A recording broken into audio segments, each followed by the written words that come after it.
Peter Murrell was at the heart of Scotland's party of government for more than 2 decades.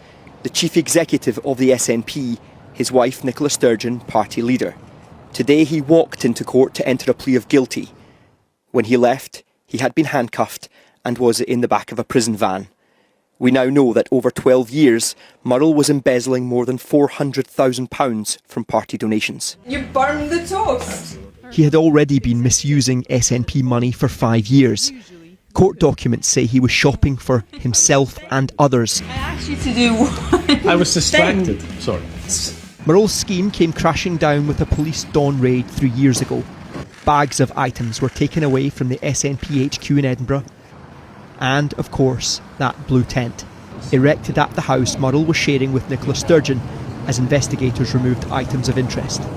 We now know police found enough evidence to convict Peter Murrell of embezzlement.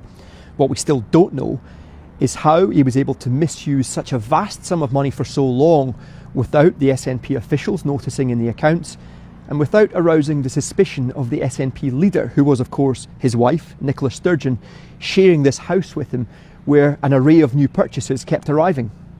The SNP's former treasurer and Nicola Sturgeon were both arrested in Operation Branch Form, then released without charge. In other words, I am completely in the clear.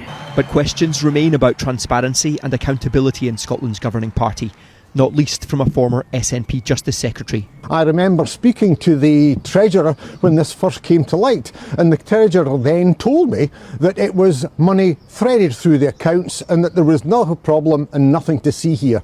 That was frankly ludicrous. So the SNP has a lot to answer here.